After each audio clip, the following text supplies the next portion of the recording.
ناظرین، آج کا ہمارا عنوان ہے حضرت ابراہیم علیہ السلام کا واقعہ، لاسٹ پارٹ۔ حضرت ابراہیم علیہ السلام نے جس وقت حضرت سارہ یعنی اپنی بیوی کے ساتھ فلسطین میں قیام کر رکھا تھا اور آپ کی دوسری زوجہ حضرت ہاجرہ اور آپ کا بڑا بیٹا حضرت اسماعیل سرزمین میں حجاز میں تھے، ایک دن اور ایک موقع پر فرشتے انسانی صورت میں حضرت ابراہیم کے پاس آئے اور ان سے متعلق مورخین اور مفسرین لکھتے ہیں کہ خدا نے چند فرشتوں کو ان کے پاس اولاد کی بشارت دینے کے لیے بھیجا، کیونکہ حضرت ابراہیم کی زوجہ حضرت سارہ سے کوئی اولاد نہ تھی۔ چنانچہ اللہ تعالیٰ نے فرشتوں کے ذریعے خوشخبری بھیجی اور وہ بھی اس شان کی کہ نرینہ اولاد ہوگی، اور اس کا نام بھی اسحاق تجویز فرمایا، اور یہ بھی بتایا کہ وہ زندہ رہیں گے اور وہ بھی صاحب اولاد ہوں گے۔ ساتھ یہ بھی بتایا کہ اس لڑکے کا نام یعقوب ہوگا، اور دونوں اللہ تعالیٰ کے رسول اور پیغمبر ہوں گے۔ یہ فرشتے جب حضرت ابراہیم علیہ السلام کے پاس آئے تو یہ انسانی شکل میں تھے،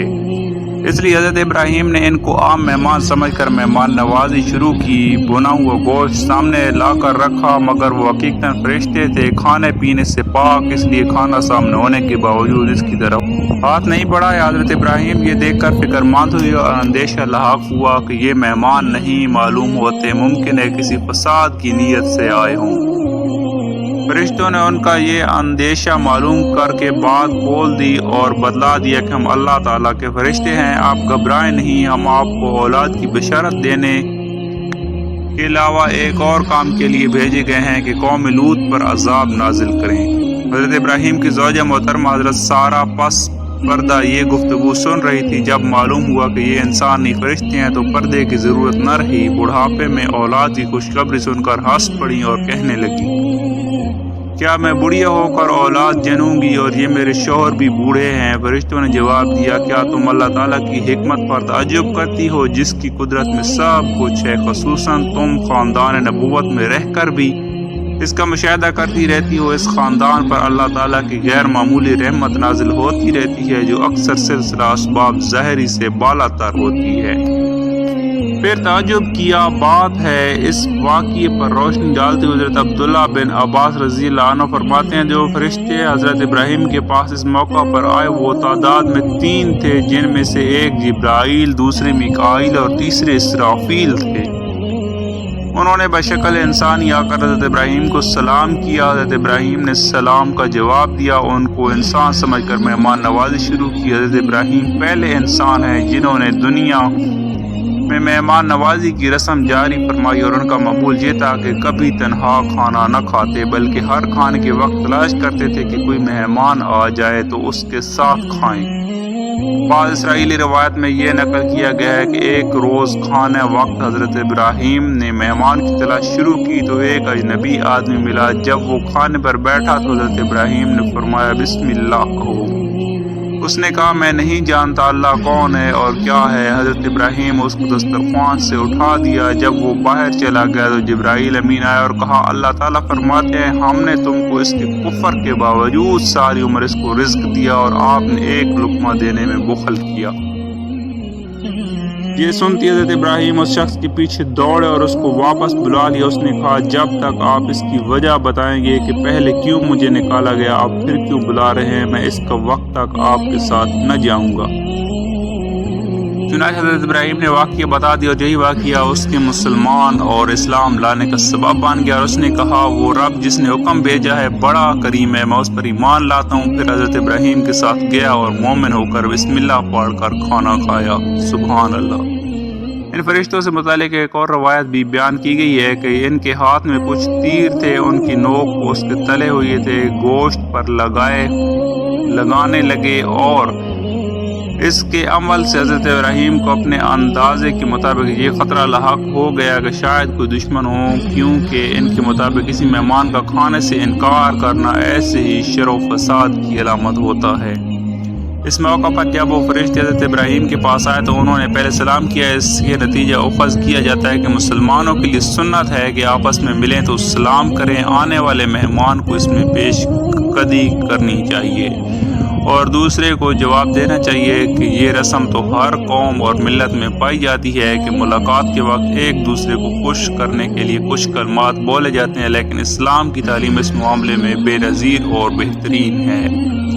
کیونکہ سلام کا مصنون لفظ جو مسلمان السلام علیکم کہتے ہیں اور مخاطب سے اللہ تعالیٰ سے سلامتی کی دعا بھی ہے اور اپنی طرف سے اس کی جان و مال اور آبرو کے لیے سلامتی کی ضمانت بھی ہے۔ اس موقع پر جو فرشتے حضرت ابراہیم سے ملاقات کے لیے آئے ان سے مہمانداری کے اصول بھی مرتب کیے جاتے ہیں کہ مہمان نوازی کے آداب بھی سے ہے کہ یہ مہمان کیے آتے ہیں، جو کچھ کھانے پینے کی چیز میسر ہو اور جلدی سے مہمان ہو سکے وہ لا کر رکھے، پھر اگر صاحب خانہ وسعت رکھتا ہو تو مزید مہمان نوازی کا انتظام بعد میں کرے۔ ان تمام واقعات و حالات کے پیش نظر یہ حقیقت سامنے آتی ہے کہ حضرت ابراہیم کی ذات انبیاء میں بہت اہم ہے۔ اللہ تعالیٰ سورۃ مریم میں حضرت ابراہیم سے متعلق فرماتا ہے، صدیق مبالغہ کا ذیغہ ہے اور اس ہستی پر اس کا اطلاق کیا جاتا ہے صدق جس کی ذات اور نفسیات صفت ہو۔ اس کے علاوہ سورۃ النمل میں حضرت ابراہیم کے متعلق فرمایا، بے شک ابراہیم حکم برداری کی راہ ڈالنے والا تھا اور خالص اللہ کی طرح جھکنے والا تھا اور مشرکوں میں سے نہ تھا اور خدا کی نعمتوں کا شکر گزار تھا، خدا نے اس کو چن لیا اور سیدھی راہ کی ہدایت دی۔ اس کے بعد حضرت ابراہیم کے سلسلے میں حضور اکرم صلی اللہ علیہ وسلم کو مخاطب کر کے سورہ نمل میں فرمایا، پھر ہم نے تیری طرف وحی بھیجی کہ تو ملت ابراہیمی کی پیروی کر اور جو ابراہیمی کی خالص خدا کی طرف جھکنے والا تھا،